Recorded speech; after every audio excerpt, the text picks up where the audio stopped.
If you want to animate text in Premiere Pro, here's how you can do it. But before that, can you please subscribe my channel to help me reach 1000 subscribers.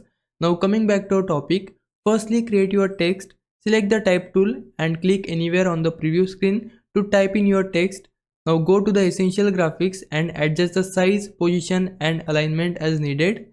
Next, let's add animation. Go to effect controls and find the position property under the transform section and click the stopwatch to create your first keyframe. Move forward in the timeline and change the position of the text, and Premiere Pro will automatically animate it according to your keyframes. For more effects, try adding a fade in using the opacity keyframes or a typewriter effect using the cropped keyframes.